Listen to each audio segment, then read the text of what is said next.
నిన్నటి రోజు మనము ఇంద్రుడు పురూరుణ్ణి అడిగాడు. పురూరునికి నువ్వు ఏం చెప్పి ఆ విధంగా రాజ్యాన్ని ఇచ్చి వచ్చినావు, నిజంగా ఏమని చెప్పినావు అని చెప్పేసి యయాతిని అడిగినాడు. ఇంద్రుడు యయాతిని అడిగినాడు, పురూరునికి ఏ విషయాన్ని చెప్పి నువ్వు అతని రాజ్యాన్ని అప్పగించి అతనికి ఏం చెప్పావు అంటే, అనేక ధర్మ విషయాలను నేను చెప్పినట్టు యయాతి ఈ ధర్మ విషయాలన్నీ కూడా నేను మా పురూరునికి చెప్పడం అనేటువంటి జరిగింది అని చెప్పేసి చెప్పడం జరిగింది. ఆ విధంగా ప్రాణాపాయం కలిగించే మర్మస్థానాల్లో బాధించకూడదు, ఇతరులను హింసించే మాటలను మాట్లాడరాదు, ఇతరుల ఉద్యోగాన్ని పొందే మాటలు మాట్లాడకూడదు, పాపలోకంలో ఉండే పావులు మాట్లాడే మాటలు మాట్లాడకూడదు. ఇట్లా అనేకమైనటువంటి స్వాంత వచనాలు పలికినాడు. ప్రాణుల పట్ల దయ, స్నేహము, దానము, తీయని మాట, ఇతరులను వశపరుచుకోవడానికి ఈ మూడు లోకాల్లో ఇంతకంటే వేరేది లేదు అని చెప్పేసి అనేకమైనటువంటి ధర్మ విషయాలను నేను చెప్పడం జరిగింది అని చెప్పినాడు. ఇప్పుడు యయాతి స్వర్గం నుంచి పడుట, అష్టావక్రుడు అతన్ని ప్రశ్నించుట, ఈ 88వ అధ్యాయం. రాజా, నువ్వు గృహస్థ కర్మలన్నింటినీ పూర్తి చేసుకుని ఇంటిని వదిలి వనానికి వెళ్ళావు. నహుసపుత్ర, ఒక మాట నిన్ను అడుగుతున్నాను, నువ్వు తపస్సుతో ఎవరితో సమానుడవయ్యా అని అడిగినాడు. నువ్వు తపస్సుతో ఎవరితో సమానుడవయ్యా అని ఇంద్రుడు అడిగినాడు. అప్పుడు ఇంద్ర దేవతల్లో, మనుష్యుల్లో, గంధర్వుల్లో, మహర్షుల్లో నాతో తపస్సులో సమానమని ఎవరిని నేను చూడలేదు. అహంకారం ప్రవేశించింది. నాకెవరు సాటి రారు, నాకెవరు కూడా సాటి రాడు. దేవతలతో, మనుషులలో, గంధర్వుల్లో, మహర్షుల్లో నా తపస్సులో సమానమని ఎవరిని నాకు సాటి రారు అని చెప్పడం జరిగింది. ఇట్లా అహంకారం అనేటువంటిది అతనిలో ప్రవేశించింది. రాజా, నువ్వు నాతో సమానుడమైన వాళ్ళని, ఎక్కువ వాళ్ళని, తక్కువ వాళ్ళని వాళ్ళ ప్రకారం తెలియకుండానే తిరస్కరించావు. అందువలన నీకు ఈ పుణ్యలోకంలో ఉండే సమయం పూర్తి అయింది. అహంకారం అనేది ఎంత మనకు విధిరాతను క్రియేట్ చేస్తుందో చూడండి. ఎందుకంటే కోరికల ద్వారానే అహంకారం వస్తుంది. మనం ఎక్కువ కోరికలు మనవన్నీ తీరుతున్నాయి అనుకోండి, అహంకారం అయిపోతుంది మనకి. నేనేం చెప్తే అది తిరుగుతుంది, నేనేమనుకుంటే అది తిరుగుతుంది అని చెప్పేసి ఆ కోరికల ద్వారా అహంకారం అనేటువంటిది వస్తుంది మనకు. కోరికే దానికి మూలం. కోరిక క్రోధానికి ఎట్లా మూలమో, మోహానికి ఎట్లా మూలమో, అరిషడ్ వర్గాలకు ఎందుకు మూలమో, అదేవిధంగా అహంకారానికి, మమకారానికి కూడా అదే మూలం అన్నమాట. కాబట్టి ఇక్కడ ఇంద్రుడు అంటున్నాడు, రాజా, నువ్వు నాతో సమానమైన వాళ్ళని అనవచ్చు. ఎక్కువ వాళ్ళని, తక్కువ వాళ్ళని వాళ్ళ ప్రభావం తెలియకుండా నువ్వు తిరస్కరించినావు. నాకంటే కొంతమంది ఎక్కువ చేసిండొచ్చు, నాకంటే తక్కువ చేసిండొచ్చు, లేదా నాతో సమానంగా చేసిండొచ్చు అనొచ్చు నువ్వు. కానీ అట్లా అనలేదు. నాతో సరితూగే వాళ్ళు, సమానమైనటువంటి వాళ్ళు ఎవరూ లేరు అని చెప్పినావు. కాబట్టి ఈ పుణ్యలోకంలో ఉండేటువంటి సమయం నీకు పూర్తి అయింది. పుణ్యము క్షీణించడం వలన నీవు ఇప్పుడు కిందకు పడిపోతున్నావు అని ఇంద్రుడు చెప్పినాడు. ఇంద్రుడు చెప్తూనే యయాతి అన్నాడు, ఇంద్ర, దేవ, ఋషి, గంధర్వ, మనుషుల అవమానం వల్ల నాకు ఈ పుణ్యలోకాలు క్షీణిస్తే స్వర్గం విడిచి సత్పురుషుల మధ్యలో పడాలని కోరుకుంటున్నాను. అంటే ఈ అహంకారం మనకు తగ్గాలి అంటే సత్సంగము చేయాలి అని భారతం చెప్తాను.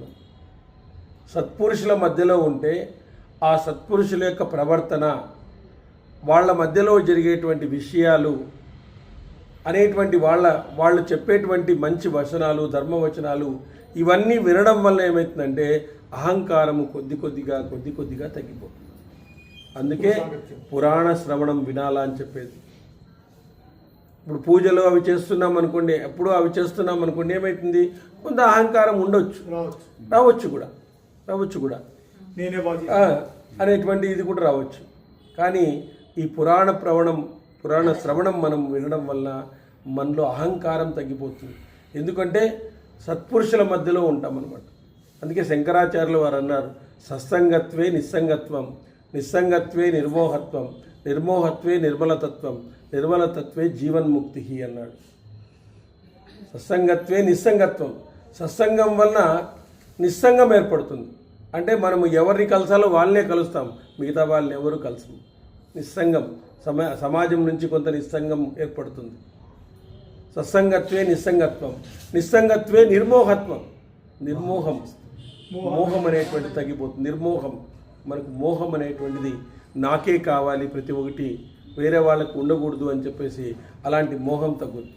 నిర్మోహత్వే నిశ్చలతత్వం, నిశ్చలతత్వం అంటే నిర్మోహం ఉండడం వల్ల వానికి మనసు నిశ్చలమైపోతుంది. ఏ దాని మీద వానికి కోరిక పోవడం అనేటువంటి జరగదు, నిశ్చలంగా ఉంటాడు. ఎందుకంటే నిశ్చలంగా ఉన్నప్పుడు బావిలో ఏదైనా ఒక వస్తువు వేసినామనుకోండి నీట్గా కనబడుతుంది. అది అల్లకల్లోలంగా ఉందనుకోండి ఏమీ తెలిసలేదు. అదే మరి ఆ విధంగా మనము నిశ్చలతత్వంలో ఉంటే ఆ విధంగా జీవన్ముక్తి, అదే మనకు జీవనాన్ని కలిగిస్తుంది అని చెప్పేసి అతి చిన్న వాక్యంలో శంకరాచార్యులు చెప్పేస్తున్నారు. చూడండి, సత్సంగత్వే నిస్సంగత్వం, నిస్సంగత్వే నిర్మోహత్వం, నిర్మోహత్వే నిర్మలతత్వం, నిర్మలతత్వే జీవన్ముక్తి అని చెప్పేసి ఆయన చెప్పడం అనేటువంటి జరిగింది. కాబట్టి మనము సత్సంగము చెయ్యాలి. అందుకే ఈయన ఏమంటున్నాడంటే, సరే ఈ విధంగా కింద పడిపోతున్నాను, అయినా నాకు వరాన్ని ప్రసాదించండి. ఏమని అంటే, స్వర్గలోకం విడిచి సత్పురుషుల మధ్య పడాలని కోరుకుంటున్నాను అని అడిగినాడు.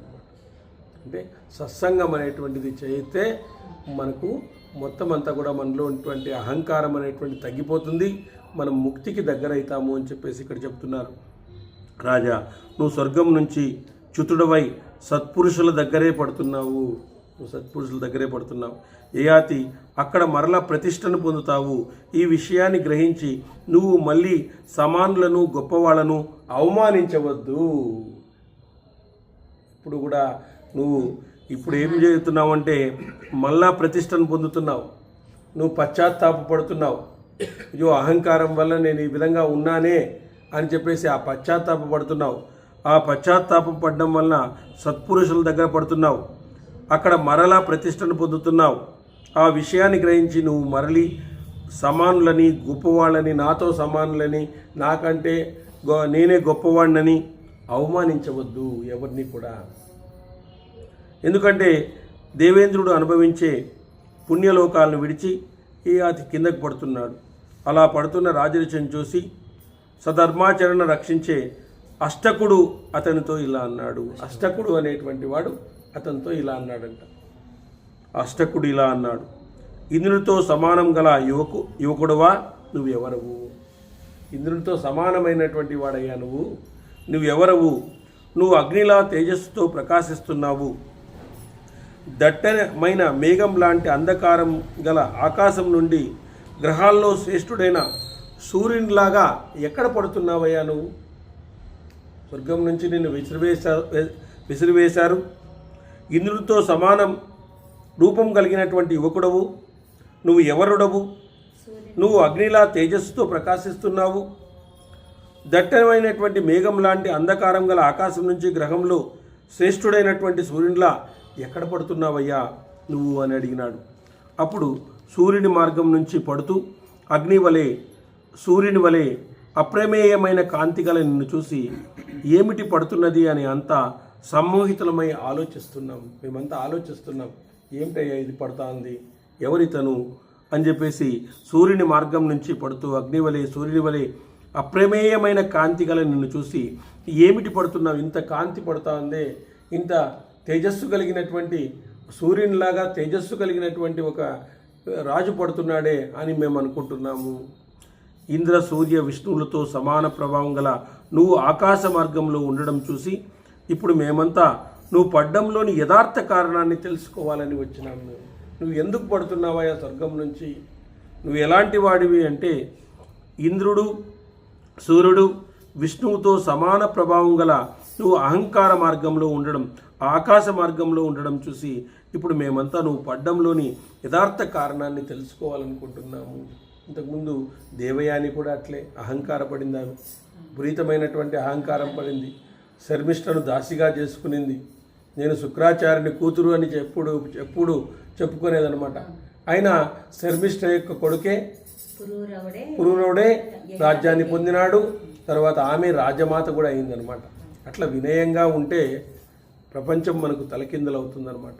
వినయము, సహనము ఇవన్నీ ఉన్నటువంటి వానికి అన్ని శక్తులు కూడా, ప్రకృతి శక్తులు కూడా సహకరిస్తాయి, దేవతా శక్తులు కూడా సహకరించడం అనేటువంటిది జరుగుతుంది అని చెప్పేసి మనం చెప్పవచ్చు అనమాట. కాబట్టి నిన్ను ముందుగా అడగడానికి సాహసించలేకుండా పోతున్నాం. నువ్వు కూడా మమ్మల్ని ఎవరైనా అడగలేదు, అందువల్ల నేను నిన్ను అడుగుతున్నాను, నువ్వు ఎవరి కుమారుడు, ఏ కారణంగా నువ్వు ఇచ్చటికి వచ్చావు? అష్టకుడు అడుగుతున్నాడు. నిన్ను ముందుగా అడగడానికి సాహసించలేకుండా పోతున్నాం. నువ్వు కూడా మమ్మల్ని ఎవరని అడగలేదు, అందువల్ల నేను నిన్ను అడుగుతున్నాను, నీవెవరి కుమారుడవు, ఏ కారణంగా నువ్వు ఇక్కడ వచ్చావు అని అష్టకుడు అడుగుతున్నాడు. ఇంద్రుడితో సమానమైన శక్తి గలవాడా, నీ భయం తొలగుగాక, విషాదాన్ని మోహాన్ని వెంటనే విడిచిపెట్టు. నువ్వు సత్పురుషుల మధ్యలో ఉన్నావు. ఇంద్రుడు కూడా ఇప్పుడు నీ తేజస్సును సహింపడానికి సమర్థుడు కాదు. నువ్వు సత్పురుషుల మధ్యలో ఉంటే ఇంద్రుడు కూడా నీ తేజస్సును సహింపడానికి సమర్థుడు కాదు. చూడండి ఎంత గొప్ప, సత్పురుషుల మధ్యలో ఉండడం అనేటువంటిది ఎంత గొప్ప సంగతి అనేటువంటిది భారతం మనకు చెప్తుందన్నమాట. నీ తేజస్సును సహింపడానికి కూడా సమర్థుడు కాదు ఇంద్రుడు అని చెప్పడం జరిగింది. కాబట్టి దేవేంద్ర సమాన సుఖం నుంచి చ్యుతుడైనటువంటి సత్పురుషులకు సత్పురుషులే ఆశ్రయము. దేవేంద్ర సమాన సుఖం నుంచి చ్యుతులైనటువంటి సత్పురుషులకు సత్పురుషులే ఆశ్రయం కల్పిస్తారు. సావర జంగమాలను శాసించగల సత్పురుషులంతా ఇక్కడ కలిసి ఉన్నారు. వీరిప్పుడు నీతో సమానమైన వారిలో ఉన్నారు. నీతో సమానమైన వారు ఉన్నారు ఇక్కడ. స్థావర జంగమైనటువంటి జంగమాలను శాసించగల సత్పురుషులంతా కూడా ఇక్కడే ఉన్నారు. అంటే సత్పురుషులు స్థావర జంగమాలను కూడా శాసించగలరు వాళ్ళు అన్నమాట. అట్లాంటి వాళ్ళు. తర్వాత అగ్ని కాల్చడానికి సమర్థమైనది, భూమి బీజం మొలకెత్తడానికి సమర్థమైనది, సూర్యుడు అంతని ప్రకాశించడానికి సమర్థులైన ఇదే విధంగా అతిథి సత్పురుషులను శాసించడానికి సమర్థుడు. అతిథి వస్తాడనుకోండి, అతను సత్పురుషులను శాసించడానికి కూడా సమర్థుడుగా ఉంటాడు అని చెప్తున్నారు. ఇక్కడ మళ్ళీ యయాతి అంటున్నాడు, నేను నహుషుని పుత్రుండగు యయాతిని, పురూరుని తండ్రిని, సర్వభూతాలను అవమానించడం వలన పుణ్యము క్షీణించి సురసిద్ధ ఋషులుండే లోకం నుంచి త్రోసివేయబడ్డాను. ఇప్పుడు ఎంత నీట్గా చెప్పినాడు ఆయన. నేను నహుషుని పుత్రుడగు యయాతిని, పురూరుని తండ్రిని, సర్వభూతాలను అవమానించడం వలన పుణ్యము క్షీణించి సురసిద్ధ ఋషులుండేటువంటి లోకం నుంచి నన్ను తోసివేయబడ్డాను. నేను వయసు చేత మీకంటే పెద్దవాడిని, అందుచేత మీకు నమస్కారం చేయడం లేదు. విద్య చేత కానీ, తపస్సు చేత కానీ, జన్మచేత కానీ వృద్ధుడైనటువంటి వాడు మాత్రమే ద్విజులకు నమస్కరించదగినటువంటి వాడు అని చెప్పినాడు. చూడండి, నేను వయసు చేత మీకంటే పెద్దవాడిని. పెద్దవాళ్ళు చిన్నవాళ్ళకి నమస్కారం చేయకూడదు, ఆయుష్క్షీణం అన్నమాట. కాబట్టి అందుచేత మీకు నమస్కారం చేయడం లేదు. విద్య చేత, తపస్సు చేత, జన్మచేత వృద్ధులైనటువంటి వాడు మాత్రమే ద్విజులకు నమస్కరింపదగినటువంటి వాడు. చూడండి, అష్టకుడిలా అన్నాడు, రాజా, వయసు చేత వృద్ధులైనటువంటి వాడు నువ్వు చెప్పినట్లు సమ్మనింపదగినటువంటిది కాదు. విద్య చేత, తపస్సు చేత వృద్ధులైన వాడే ద్విజులకు పూజించదగినటువంటి వాడు. మాకు నువ్వేనయ్యా పూజించదగినటువంటి వాడు, నిన్నే మేము పూజించాలనుకుంటా ఉన్నాము. కాబట్టి విద్య చేత, తపస్సు చేత వృద్ధులైనటువంటి వాడే ద్విజులకు నమస్కరించి రాదంటావు. ద్విజులు పూజించదగినటువంటి వారు, ద్విజులే నిన్ను పూజిస్తారు. ఎవరు? బ్రాహ్మణులు నిన్ను పూజిస్తారు అని చెప్పేసినాడు. యాతి ఇలా అన్నాడు, పుణ్యకర్మలను నశింపజేసేది పాపమని చెప్తున్నాడు. ఆ పాపం నరకాన్ని కలగజేస్తుంది. ప్రాణప్రవణుడు కాని వాడు కూడా పాపలోక నివాసం చేయడం ఉంది. ఆ విధంగా సత్పురుషులు చెడ్డవారి పనులను అనుసరించరు. సత్పురుషుల చేష్టల్ని అనుసరిస్తారు. సత్పురుషులు ఏం చేస్తారు? వాళ్ళు చెప్పినటువంటి మార్గంలో పోతారు. వాళ్ళు చేసినటువంటి పనులనే వాళ్ళు చేస్తారు. వాళ్ళ బాటలోనే పయనిస్తారు. కాబట్టి ఇక్కడ పాపప్రవణుడు కానివాడు కూడా పాపలోక నివాసం చేస్తాడు. సత్పురుషులను చెడ్డవారి పనులను అనుసరించరు. సత్పురుషులు చెడ్డవారి చేష్టలనే అనుసరిస్తారు. మునుపు నాకు ఎక్కువ పుణ్యధనం ఉండేది. ఇతరులను నిందించడం వలన అదంతా నశించిపోయింది. చూడండి, ఈరోజు చూడండి, మనం ఇతరులను నిందించడం వల్ల మన పుణ్యం వెళ్ళిపోతుంది. మనం పెద్దగా మంచి పూజ చేసినాం అనుకోండి, ఈ పూజ నేనే చేసినాను, వెళ్ళిపోయింది. ఈ పూజ నేనే చేసినాను అన్నాం అనుకో, అయిపోయింది, ఆ పుణ్యం వెళ్ళిపోయినట్లు. ఆ రోజు అంతే అన్నావు అనుకో, అయిపోయింది, పుణ్యం వెళ్ళిపోయింది. చూడండి, ఎట్లా నీకు పుణ్యం కలిగించినాడో భగవంతుడు, ఆ పుణ్యం పోయేదానికి కూడా ఒక మార్గం పెట్టేసినాడు. అది మనం ఆ చిన్న ధర్మ సూక్ష్మాన్ని తెలుసుకోలేక ఈరోజు ఆ విధంగా తయారైనాం. మన పుణ్యం అంతా వెళ్ళిపోతాను. సుఖం ద్వారా పుణ్యం పోతాను, ఇట్లా అహంకారం ద్వారా పుణ్యం పోతాను, మమకారం ద్వారా పుణ్యం పోతుంది. ఈ విధంగా మనం మాట్లాడడం ద్వారా కూడా పుణ్యం పోతాం. ఇన్ని రకాలుగా మన పుణ్యం అనేటువంటిది పోతా ఉంది. పుణ్యం సంపాదించుకుంటున్నాము, పోగొట్టుకుంటున్నాము. కానీ మీరు ఏ ఋషినైనా అడగండి, ఎవరినైనా అడగండి, మీరు ఎందుకు తపస్సు చేస్తున్నారంటే విశ్వ కళ్యాణం కోసం అంటాడు ఆయన. లోక కళ్యాణం కోసం అంటాడు. విశ్వ కళ్యాణం కోసం నేను తపస్సు చేస్తున్నాను అంటాడు. ఈ ప్రజలందరూ కూడా ఆనందంగా ఉండాలి అంటాడు. నిస్వార్థంగా అంటాడు. మరి వాళ్ళు ఎవరినైనా అడగండి, పండితులను, ఎవరైతే ధ్యానం ఇట్లాంటి చేసేటువంటి వాళ్ళని అడగండి, ఖచ్చితంగా వాళ్ళు అదే మాట చెప్తారు. ఎందుకంటే వాళ్ళు పుణ్యం పోగొట్టుకోరు. లేదో మా కుటుంబం కోసం చేస్తున్నాను, మా కుటుంబంలో వ్యాధులు ఉన్నాయి కాబట్టి చేస్తున్నాను అనకూడదు. వ్యాధులు అనేటువంటివి మనకి ఏదైనా వచ్చినప్పుడు వాటి మీద దృష్టి పెడితే ఎక్కువైతాయంట. పెట్టకూడదంట, పట్టించుకోకూడదు. వాటికి ఏదో తీసుకుంటా ఉండాలి, అంతేగాని వాటినే 24 గంటలు మనం ఆలోచిస్తా ఉన్నాం అనుకో, దాని గురించి ఎక్కువ ఆలోచిస్తున్నాం అనుకో, అది ఇంకా ఎక్కువైతుందంట. దాన్ని ఎప్పటికప్పుడు మనం వదిలేసేయాలి. దాన్ని శరీరానికి ఆలోచించకూడదు. ఇప్పుడు శరీరానికి రోగాలు వచ్చేది మామూలే, అది మామూలే. అది రోగాలు రాకపోతే అనుకోవాలి, కానీ రోగం వస్తే పెద్దగా అదేమి అనుకోవాల్సిన పని లేదనమాట. కాబట్టి మనము దానిపై మనం దృష్టిని పెట్టుకోకూడదు. మనం ఏదో ట్యాబ్లెట్ అది వేసుకోవాలి, దాన్ని ఇచ్చిపెట్టాలా, మన కార్యక్రమం మనం చేయాలి. ఏదైనా ఒకటి కనపడేది అనుకో, నేను రానప్ప ఇంక సత్సంగానికి అయిపోయింది, నా కథ అయిపోయింది అనుకో, ఇంక నీ కథ అయిపోయినట్లే నువ్వే అనుకుంటున్నావు కదా, దానికి రాను దీనికి రాను అనుకుంటుంటావు. ఎంతోమంది ఎంతో వయసు ఉన్నప్పటికీ కూడా, చంద్రశేఖర సరస్వతి ఆయన 92 ఏళ్ళ వయసులో కూడా ఆయన నడుచుకొని పోయేటువంటి వాడు. ఆయన రిక్షా ఎక్కేవాడు కాదంట. ఆయన వస్తాను లేదా, నడుచుకొని వస్తాను, హాయిగా ఆనందంగా వస్తాను, నాకు నడవడం అలవాటే, నడిచే దేవుడు, నడిచే ఎన్సైక్లోపీడియా, ఆయన నడిచే దేవుడు అని చెప్పేసి ఆయన ఎక్కడ పోయినా కూడా కారు తీసుకునేటువంటి వాడు కాదు, నడిచేటువంటి వాడు అనమాట. సో ఆ విధంగా అంత నిస్వార్థంగా బ్రతికినారు. కాబట్టి చూడండి, మనం ఈరోజు కూడా వాళ్ళని అనుకుంటాను, మహనీయులు. మనం అనుకోవడానికి వాళ్ళు నిస్వార్థంగా బ్రతకడమే అంతే. ఆ నిస్వార్థత, ఆ దయ, ఇవన్నీ కూడా మనలో తీసుకోవాలి. ఈ గ్రంథాల నుంచి తీసుకోవాల్సినవి అవే. మనం ఏం సాధించినాము అంటే భగవంతుడు ఏం అడుగుడు, ఏమి గుణాలు నువ్వు సాధించినావు అని అడుగుతాడు ఆయన. ఏ భావనతో పూజ చేస్తున్నావు, ఏ గుణాలతో నువ్వు ఉన్నావు, ఏ గుణాలతో నన్ను పూజ చేస్తున్నావు, అదే నాకు చాలు. నువ్వేమి పెద్ద నాకు అభిషేకాలు, పెద్ద కైంకర్యాలు నాకు అవసరం లేదయ్యా. ఆయన యొక్క వైభవం చూస్తే మన వైభవం ఏముంటుందాడ? మనం పూజ చేసే వైభవం, ఆ కైలాసము వైకుంఠము చూస్తే ఇంక మనము బిత్తరపోతాం అన్నమాట. మరి కాబట్టి భగవంతునికి చేయగలిగింది మనం చేయాల కానీ దాని నుంచి మనము స్వీకరించాలి.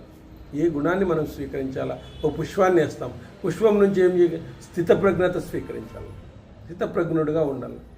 పుష్పాన్ని చూడండి, దేవుడి పైన వేసినా అదే సువాసన, మరి మనం వేసుకున్నట్లే ఉంటుంది. అదే అదే కదా స్థితప్రజ్ఞత అంటారు దాన్ని. ఆ స్థితప్రజ్ఞత ఉండాలి మనం. మరి కాబట్టి అది ఎక్కడ ఉన్నాను అనుకోదు, ఎక్కడున్నా అదే వాసన వస్తుంది అంతే. కాబట్టి తన యొక్క సహజత్వాన్ని అది వదిలేదు. కదా మనము ఒక్కో చోట ఒక రకంగా ప్రవర్తిస్తాం, మనం సహజత్వంగా ప్రవర్తించము. ఒక్కో చోట ఒక రకంగా మార్చుకుంటాం మన స్వభావాన్ని మార్చుకుంటాం. అది కాబట్టి ఆ స్వభావం మనకు ఉండకూడదు అనేటువంటిదే పుష్పం నుంచి మనం నేర్చుకోవాల్సింది. ఇప్పుడు పుష్పం వేసినప్పుడు అదే నేర్చుకోవాల్సింది. మనం అది నేర్చుకుంటున్నామా? చేయి తప్పేం లేదు. పుష్పం వేసినప్పుడు ఆ విధంగా అనుకోవాలా. శివలింగం మీద మనము అభిషేకం చేసినాం, వచ్చినవన్నీ వెళ్ళిపోతాయి, రాలిపోతాయి అనుకోవాలి. శివునికి అభిషేకం చేసేటప్పుడు ఎక్కడో ఉన్న పూలు వచ్చేసి ఆయన పాదాలు చెప్తున్నాయి, ఎక్కడో ఆవు దగ్గర ఉన్నటువంటి పాలు వచ్చి ఆయన దీనిపైన పడుతున్నాయి, ఎక్కడో ఉన్నటువంటి పదార్థాల నుంచి పడుతూ ఉన్నాయి. నీకు దగ్గరగా ఉన్నాను, నేను దూరంగానే ఉన్నాను, నేను దగ్గరగా ఉన్నట్టు అనిపిస్తాను కానీ దూరంగా ఉన్నాను. అంతే కదా. ఒక్కరోజు కూడా శివుడు నేను ఉపయోగపడతాను లేదు నీకు మరి అని భావన రావాలన్నమాట. కాబట్టి ఆ భావనతో మనం పూజ చేసినాం అనుకో, అదే జ్ఞానం. పూజ వద్దనరు ఎవరనరు. ఆ భావనతో మనం పూజ చేయాలా, ఆ జ్ఞానంతో మనం పూజ చేయాలా. కాబట్టి మునుపు నాకు ఎక్కువ పుణ్యధనం ఉండేది, ఇతరులను నిందించడం వల్ల అదంతా నశించింది. ఇప్పుడు మంచి పని చేసి కూడా మరలా దాన్ని పొందలేను. ఈ విషయాన్ని బాగా గుర్తుంచుకొని ఆత్మహితం నందే లగ్నమై ఉన్నవాడే ధీరుడు, అతనే జ్ఞాని అని చెప్పినాడు. అంటే ఇప్పుడు మంచి పని చేసి కూడా మరలా దాన్ని పొందలేను, ఎందుకంటే ఇతరులను నశించడం వల్ల, ఇతరులను నిందించడం వల్ల నాకంతా నశించిపోయింది. మనం ఇప్పుడు పుణ్యాన్ని ఎట్లా నేను సంపాదించుకునేది? ఏ విధంగా? ఈ విషయాన్ని బాగా గుర్తుంచుకొని ఆత్మహితం నందే లగ్నమై, ఇంకా ఆత్మహితం నందే వాడు లగ్నమైపోతాడు. నేను పుణ్యాన్ని సంపాదించుకోలేను, ఉన్న పుణ్యాన్ని అంతా పోగొట్టుకున్నాను. ఎవరిని? అందరినీ నిందించడం వల్ల, అందరినీ వాడేమి, వీడేమి, వాడేమి, వానికతేమి అనే నిందించడం వల్ల ఈరోజు అంతా పోయింది.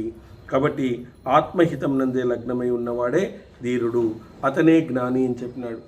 మహా ధనవంతుడై మంచి యజ్ఞాలతో దేవతలను ఆరాధించేవాడు, అన్ని విద్యలయందు వినయబుద్ధి కలవాడు, వేదాలను అధ్యయనం చేసి తన దేహాన్ని తపస్సుకు నియోగించేవాడు మోహం నశించి స్వర్గానికి వెళ్తాడు అని చెప్పినాడు. అంటే మహాధనవంతుడై మంచి యజ్ఞాలతో దేవతలను ఆరాధించేటువంటి వాడు, అన్ని విద్యలయందు వినయబుద్ధి కలవాడు, వేదాలను అధ్యయనం చేసి తన దేహాన్ని తపస్సుకు వినియోగించేటువంటి వాడు మోహాన్ని నశించి స్వర్గాన్ని చేరుతాడు.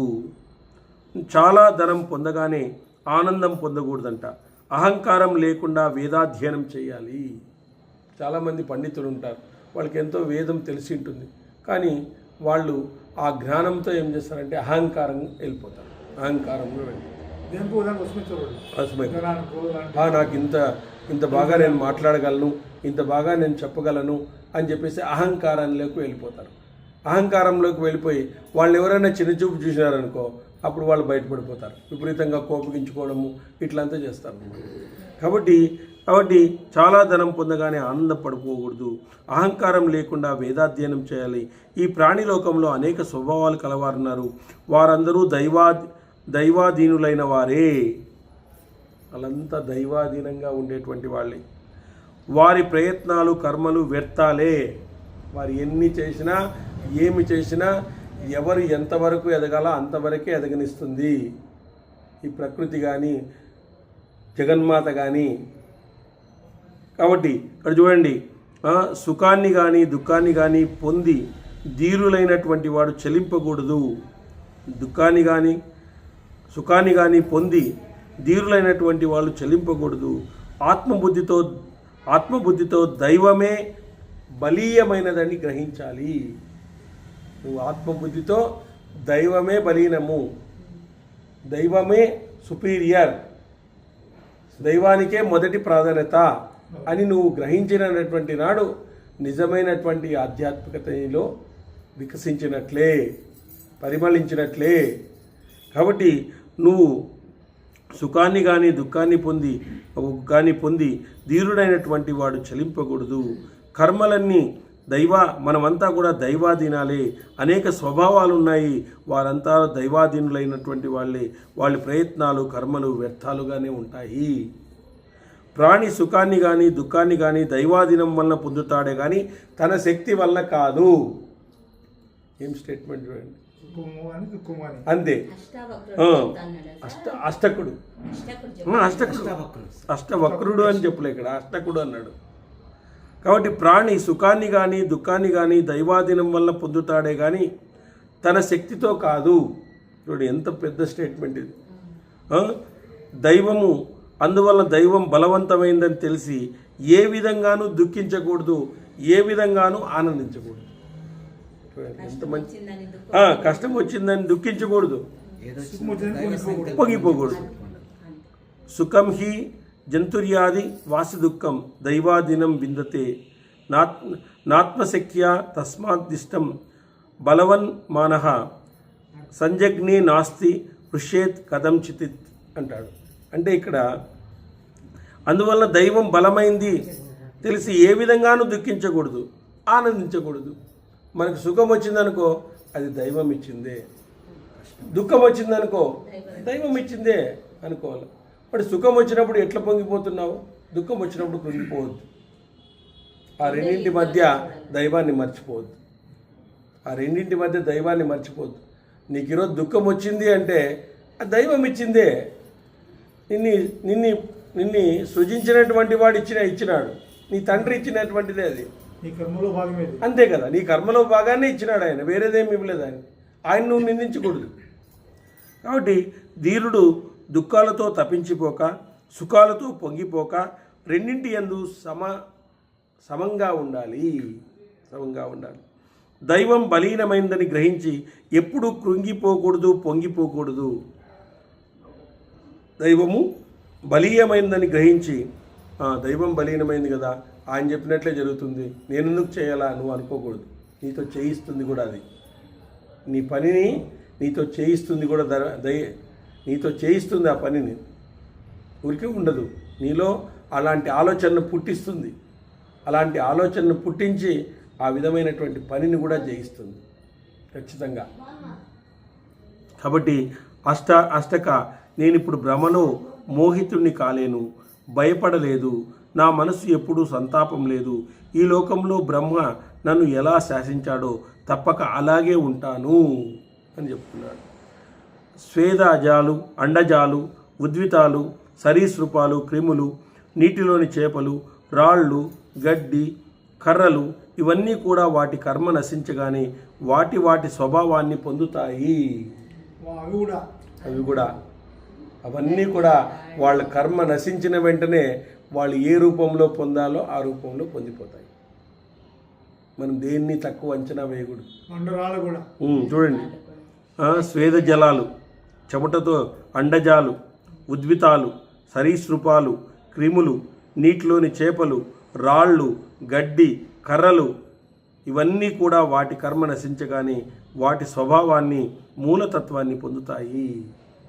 అష్టక చూడండి ఇట్లాంటి విషయాలు చెప్తున్నాడు. సుఖ దుఃఖాలు అనిత్యత తెలిసి కూడా నేను సంతాపాన్ని ఎందుకు పొందుతాను?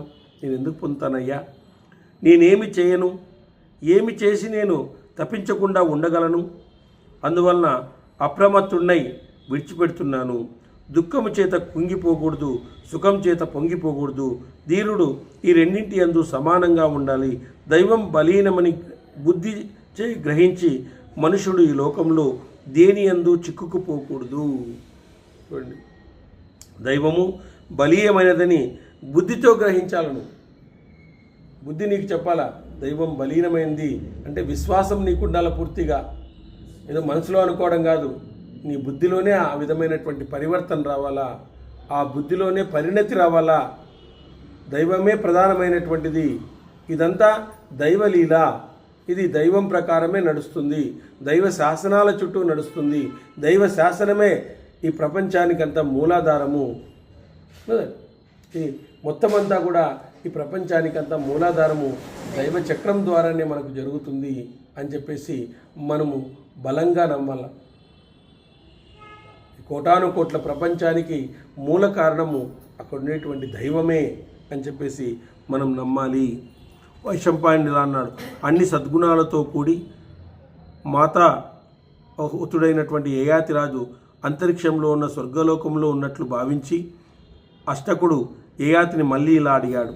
అష్టకుడు ఇలా అన్నాడు, రాజేంద్ర, ప్రధానములైనటువంటి ఏ లోకములు ఎంతెంత కాలం అనుభవించావు? ఉన్నది ఉన్నట్లుగా నాకు చెప్పయ్యా. నువ్వు ఏ లోకాలకు వెళ్ళినావు, ఏ లోకాలను అనుభవించినావు? నువ్వు క్షేత్రజ్ఞుని వలె ధర్మాన్ని గురించి చెప్తున్నావు. యయాతి ఇలా అన్నాడు, నేను భూలోకంలో సార్వభౌముడిగా ఉన్నాను. అనంతరం సత్కర్మల వలన గొప్ప గొప్ప లోకాలను జయించినాను. లోకాల్లో నేను 1000 సంవత్సరాలు నివసించాను. అనంతరం అంతకంటే ఉన్నతమైన లోకాన్ని పొందినాను. అనంతరం 1000 ద్వారాలతో 100 యోజనాలు విస్తరించిన ఇంద్రుని యొక్క అందమైన అమరావతి నగరానికి వెళ్ళాను. అక్కడ 1000 సంవత్సరాలు నివసించినాను. అనంతరం అంతకంటే ఉన్నతమైన లోకాలకు వెళ్ళాను. అనంతరం దివ్యమై జరారహితమై లోకపతికి దుర్లభమైనటువంటి ప్రజాపతి లోకాన్ని పొందినాను. అక్కడ 1000 సంవత్సరాలు నివసించాను. అనంతరం అంతటికంటే ఉన్నత లోకాన్ని పొందినాను. అక్కడ దేవదేవుడైన బ్రహ్మ యొక్క భవనంలో ఉండి అచ్చట లోకంలో యథేచ్ఛగా వివరిస్తూ నివసించాను. అక్కడున్న దేవతలందరి చేత పూజించబడుతూ దేవతలతో సమానమైన ప్రభావాన్ని, తేజస్సును కూడా నేను పొందినాను. ఈ విధంగా నందనవనంలో కామరూపిణై 10 లక్షల సంవత్సరాల అప్సరస్సుతో వివరిస్తూ పవిత్రమైన పరిమళము, అందమైన రూపము, వికసించిన పూలు గల వృక్షాలను చూస్తూ నేను నివసించినాను. దివ్యమైన సుఖాల్లో మునిగి ఉన్న నన్ను చాలా కాలం గడిచాక భయంకర రూపంలో ఉన్న దేవదూత జారిపడు అని గట్టిగా 3 సార్లు నన్ను పలికాడు. జారిపడు అని చెప్పేసి నన్ను 3 సార్లు పలికాడు. రాజసింహ, నాకు ఇంత మాత్రమే తెలుసు. అనంతరం పుణ్యం క్షీణించిన నేను నందనవనం నుంచి జారిపడ్డాను. నరేంద్ర, అంతరిక్షంలో నా గురించి దుఃఖిస్తున్న దేవతల జాలి మాటలను కూడా విన్నాను. దేవతలు కూడా దుఃఖించినారు. ఏమయ్యా వెళ్ళిపోతున్నావా అని చెప్పేసి నా మీద చాలా జాలి కలిగింది వాళ్ళకి అందరికీ కూడా. 10 లక్షలు ఏంట్లో వాళ్ళ దగ్గర ఉన్నారంటే ఎంత వయసు ఉండాలి అప్పటికి? మరి తెలుసుకోండి. అయ్యో ఎంత కష్టం పుణ్యాత్ముడా. పవిత్ర కీర్తి అయినటువంటి యయాతి పుణ్యం నశించి కిందకు పడుతున్నాడు. ఆ మాటలు విని నేను వారితో సత్పురుషుల మధ్యలో నేనే విధంగా పడగలను అని పలికాను. సత్పురుషుల మధ్యలో నేను ఏ విధంగా పడతాను అని పలికాను. మీ యజ్ఞభూమిని గురించి వారు చెప్పారు. ఈ భూమిని చూసి నేను త్వరగా వచ్చాను. ఈ యజ్ఞభూమిని తెలియపరిచే అవిస్సుల పరిమళము, ధూమం వ్యాపించిన ప్రదేశాన్ని గ్రహించి నేను ఇక్కడికి వచ్చి మీ మధ్యలో ఊరట పొందినాను. కృత యుగ రాజోత్తమ, నందనవనంలో ఇచ్చారూపంలో 10 లక్షల సంవత్సరాలు నివసించి దాన్ని వదిలి ఏ కారణంగా భూమి మీదకి వచ్చావు? యయాతి ఇలా అన్నాడు, ఈ లోకంలో ధనము నశించగానే జ్ఞాతి, మిత్రుడు, తనవాడు ఎవడైనా సరే మానవులచే విడిచిపెట్టబడినట్లే పుణ్యం నశించగానే ఈశ్వరునితో పాటు దేవతలందరూ వెంటనే మానవుణ్ణి త్యజిస్తారు చెప్పినాడు. అంటే ఈ లోకంలో ధనం నశించగానే జ్ఞాతి, మిత్రుడు, తనవాడు ఎవడైనా సరే మానవుల చేత విడిచిపెట్టబడతాడు. ఒకరికి ధనం లేదనుకోండి, వాడిని వదిలేస్తాడు వాడు. అదేవిధంగా పుణ్యం నశించగానే ఈశ్వరునితో పాటు దేవతలందరూ వెంటనే మానవుణ్ణి త్యజించి వేస్తారు. పుణ్యం నశిస్తే నీకు ఇంకా సెక్యూరిటీ ఉండదు,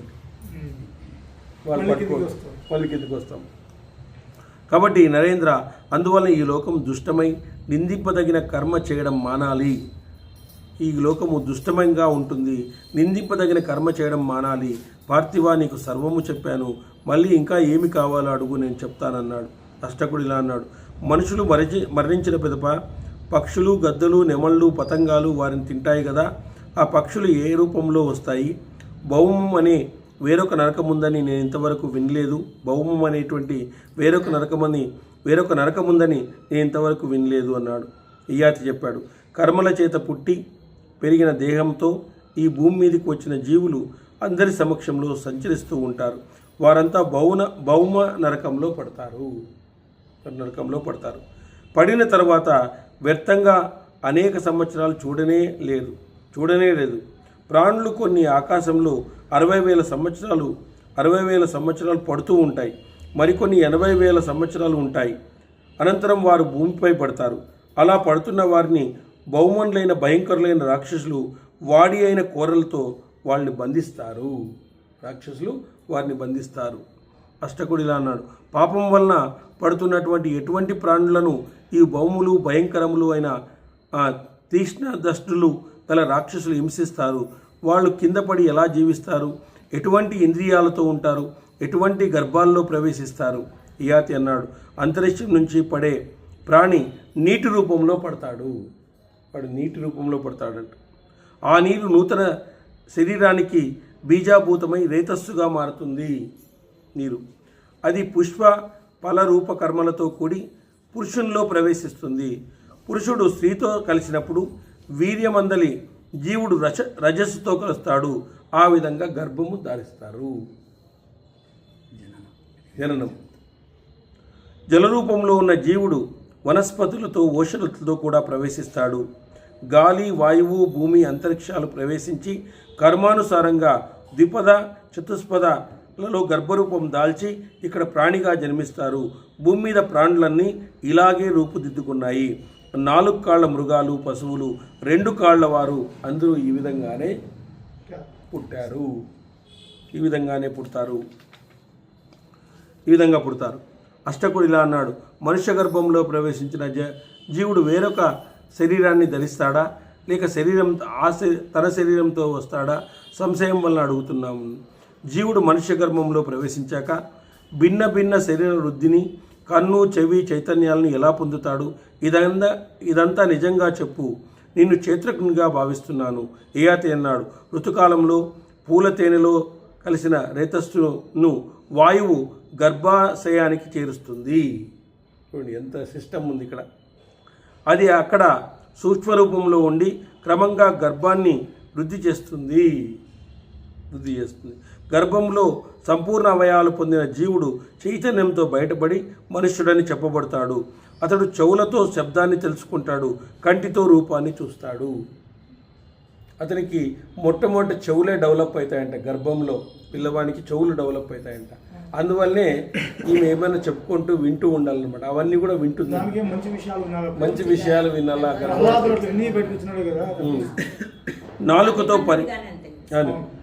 నాలుకతో పరిమళాన్ని, నాలుకతో రుచిని, చర్మంతో స్పర్శను, మనసుతో భావాన్ని తెలుసుకుంటాడు అష్టక.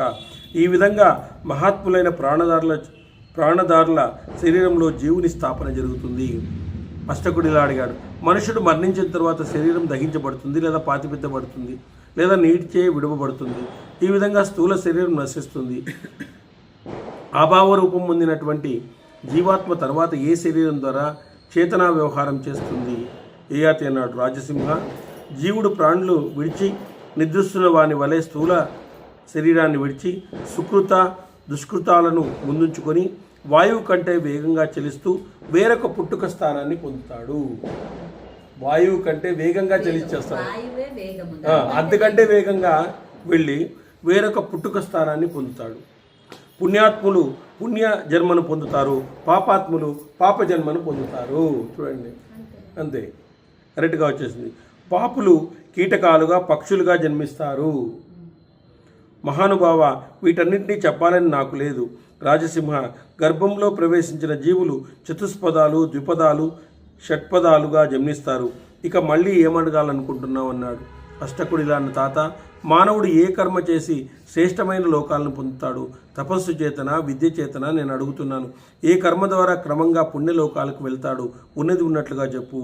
ఏయాతి అన్నాడు, తపస్సు, దానము, శమము, దమము, సిగ్గు, రుజుత్వం, సర్వప్రాణుల పట్ల దయ అనే 7 మానవుడు స్వర్గలోకం చేరడానికి పెద్ద ద్వారాలని సత్పురుషులు చెప్తున్నారు కదా. చూడండి, ఏయాతి చెప్తున్నాడు, తపస్సు, దానము, శమము, ధమము. శమము, దమము అంటే ఇంద్రియ నిగ్రహం, అంతరేంద్రియము, బాహ్యేంద్రియము. సిగ్గు, రుజుత్వం అంటే మంచి మార్గంలో పోవడం. సర్వప్రాణుల పట్ల దయ అనే 7 మానవుడు స్వర్గలోకం చేరడానికి పెద్ద ద్వారాలని సద్పురుషులు చెప్పారు కదా. మానవుని అభిమాన రూపమైన చీకటిచే ఈ 7 ద్వారాలు ఎల్లప్పుడూ కప్పబడినవై నశిస్తాయి అని సత్పురుషులు చెప్తున్నారు. కాబట్టి సర్వభూతదయకు సత్యవాక్యము నుత్తమము, ఈ విధంగా నొరులు నొప్పించుకుండుట, ఈ విధంగా ఎవరిని నొప్పించకుండా ఉండుట, ఈ విధంగా వేదాధ్యయనం చేస్తూ తనే పండితుడని భావించేవానికి, తన విద్యతో ఇతరుల కీర్తిని నశింపజేసేవానికి పుణ్యలోకాలు నశిస్తాయి. చూడండి, వేదాధ్యయనం చేస్తూ తానే పండితుడని భావించేవాడికి తన విద్యతో ఇతరుల కీర్తిని నశింపజేయకూడదంట. అంటే తనకు విద్య వస్తుంది, ఏమంటే నాకు విద్య వస్తుంది, వాళ్ళకి ఏమీ రాదు, అహంకారం. చూడండి, ఆ విధంగా చూడండి, వేదాధ్యయనం చేస్తూ తనే పండితుడని భావించేవానికి తన విద్యతో ఇతరుల కీర్తిని నశింపచేసేటువంటి వానికి పుణ్యలోకాలు నశిస్తాయి. అతను చదివిన వేదము అతనికి కూడా ఫలితాన్ని ఇవ్వదు. ఎంత నీట్గా ఉంది, ఎన్ని ధర్మాలు ఉన్నాయి చూడండి. ఇవన్నీ తెలుసుకోవాల్సిందివే కాదా చెప్పండి? అందరూ తెలుసుకోవాల్సినవి. అగ్నిహోత్రము, మౌనము, అధ్యయనము, యజ్ఞము, ఈ 4 కర్మలు అభయాన్ని కలిగిస్తాయి. అగ్నిహోత్రము, మౌనం చూడండి, అధ్యయనం మనం చేస్తున్నామేది, యజ్ఞం అనే 4 కర్మలు అభయాన్ని కలిగిస్తాయి. అవే యథావిధిగా చేయకపోతే భయాన్ని కలిగిస్తాయి. అగ్నిహోత్రం, మౌనం, అధ్యయనం, యజ్ఞం. కలియుగంలో నామస్మరణే యజ్ఞం. కాబట్టి ఈ 4 అభయాన్ని కలిగిస్తాయి. అవి యథావిధిగా చేయకపోతే భయాన్ని కలిగిస్తాయి. అభిమానపూర్వకంగా అగ్నిహోత్రము, మౌనము, అధ్యయనం, యజ్ఞం చేస్తే అవి భయాన్ని, అభిమానపూర్వకంగా చేస్తే, మళ్ళీ అభిమానపూర్వకం అంటే నేను చేస్తున్నానని చేస్తే అవి భయాన్ని కలిగిస్తాయండి. విద్వాంసులైనటువంటి పురుషుడు నింపబడిన మిక్కిలి ఆనందాన్ని పొందడు. విద్వాంసుడైన పురుషుడు నింపబడినటువంటి మిక్కిలి ఆనందాన్ని పొందడు.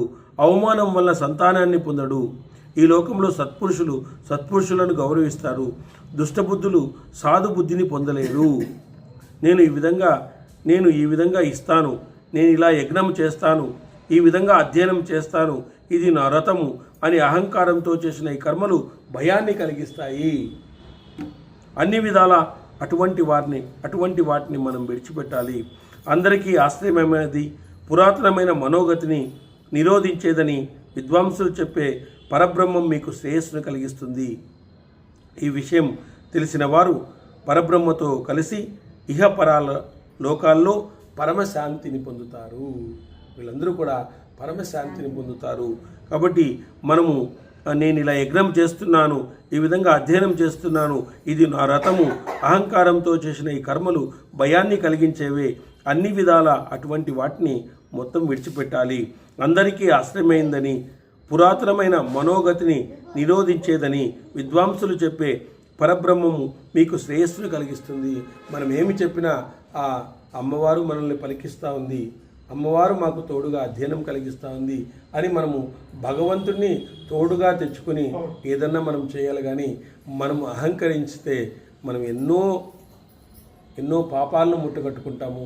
మనకు వచ్చినటువంటి పుణ్యం అంతా కూడా ఇందులో వెళ్ళిపోతుంది.